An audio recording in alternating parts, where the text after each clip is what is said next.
2020 Ford Escape.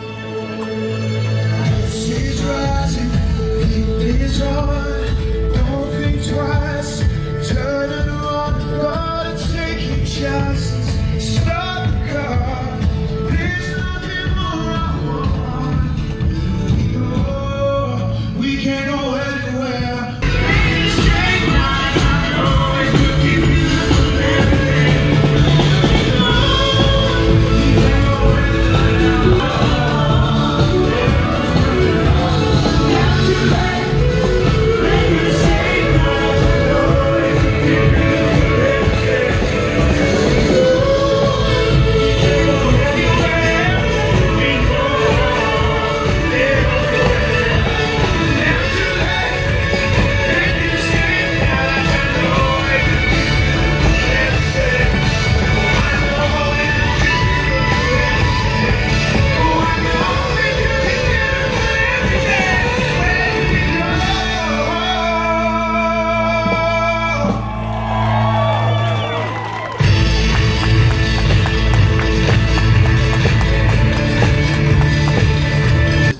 Escape is the latest offering as we refresh our complete lineup. And you heard Kumar mention that by the end of next year, 75% of our lineup will be all new or refreshed in North America. It's also an important building block as we work towards our vision of delivering smart vehicles in a smart world. Today's utility customers want the high riding command position. They want the flexibility and versatility, but they also want outstanding performance and efficiency. And this product does it all. It's our smartest utility vehicle that we've ever done. It's underpinned by our front-wheel drive, all-wheel drive, unitized body architecture. It is the best performing, most flexible, and the smartest Escape we've ever delivered. You can see it's much more premium, a very central design language, targeted towards a very sophisticated urban consumer. Let's talk about some of the smart displays that are going to be offered on the all-new 2020 Escape. One of the available features will be the 13.2 all-digital cluster. So you guys have probably seen this cluster before when we did our reviews earlier this year on the Mustang and on the Edge. This is very similar to what's going to be offered on the Escape. This digital cluster is all personalized mode.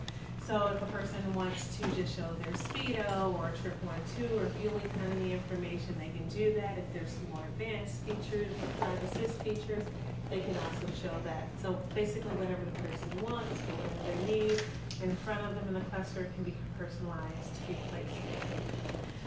In the cluster, when a person presses the selectable drive mode or makes a decision on what selectable drive mode that they're going to enable in their vehicle, the cluster will show an animation that goes along with the drive mode selected. So like slippery or normal or sport.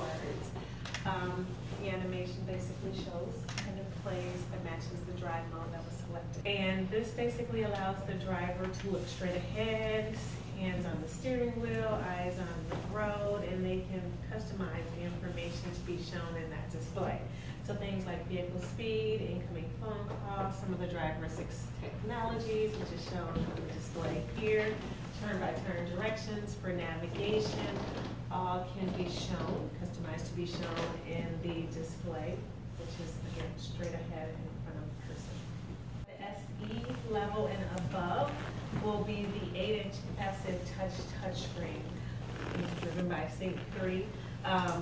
And what that means is we now basically have the ability also to do projection mode with Apple CarPlay, Android Auto, connect up your vehicle, so you can project your iPhone or iPhone or Android device. Also, you can see the apps that are on your phone through app links such as Waze, plus Ford Alexa. And even if you're outside of the vehicle, the range of the hotspot is up to about 50 feet away. So additionally available will be the wireless charging mat, plus up to 4 USB ports, and also for additional power. We will have 3 12-volt sockets in various places throughout the vehicle. For Ford Co-Pilot360, my name is Chet Hearn.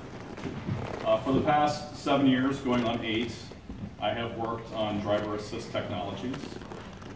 In my current role, I have responsibility for pre-collision assist with automatic emergency braking, evasive steering assist, and post-collision braking. When fully equipped, the 2020 Escape has 17 sensors that support the driver. This includes ultrasonics, radars, cameras. Every 2020 Escape is equipped with the content that you see on the screen. Blind spot information system, also known as BLIS, with cross-traffic alerts, uses the radars which are packaged at the corners of the rear bumper to provide information or warning to the driver. Rear view camera provides an image in the center display while the vehicle is in reverse. The lane keeping system uses the forward-looking camera to detect lane lines and provide lane keeping aid in the form of a torque, a steering wheel torque, suggestive torque to help keep the vehicle from crossing the lane line. And there's also a lane keeping alert, which provides a haptic vibration in the steering wheel if the driver begins to cross the lane marking. Pre-collision assist has multiple functions. It provides forward collision warning, brake support, and automatic emergency braking, also known as AEB. It also has pedestrian detection. And it comes as a camera-only system, and if a vehicle is equipped with adaptive cruise control, there's also the camera plus radar sensor fusion system. Auto high beam control uses the forward-looking camera to detect headlamps, tail lamps, and other lighting sources to make good decisions about using the high beams to optimize the amount of time that high beams are on for improved exterior visibility at night. 2020 Escape goes further by offering class exclusive technologies. Active Park Assist 2.0 is standard on titanium. With the press and hold of a button, it'll control gear selection, throttle, braking, and steering for parallel parking as well as reverse perpendicular parking, which means the driver has more mental bandwidth for doing important things like checking the surroundings. Evasive Steering Assist is standard on titanium, and it's available on SE and SEL. So if the driver is approaching a slower moving lead vehicle or a stationary lead vehicle too quickly, one of the first things that could happen is pre-collision assist will provide a forward collision warning. And at that point, the driver has a really important decision to make. Do you avoid by braking, or do you avoid by steering? And steering out of path can be a challenging task the closer you get to that lead vehicle, just because of the curvature. If the driver decides to avoid by steering, evasively, and if AEB has already started, which means you're really up close at that point, then Evasive Steering Assist will provide the steering support to help the driver complete that maneuver. And when that event begins, when that steering event begins, AEB is then canceled because you don't want to stop in the adjacent lane. As their journey moves to the highway, adaptive cruise control will adjust vehicle speed for slower moving traffic while maintaining a comfortable following distance to the lead vehicle. Stop and go functionality can bring the vehicle to a complete stop. It can also accelerate the vehicle from a standstill to keep with the flow of traffic. This is particularly nice when you're in traffic jam situations.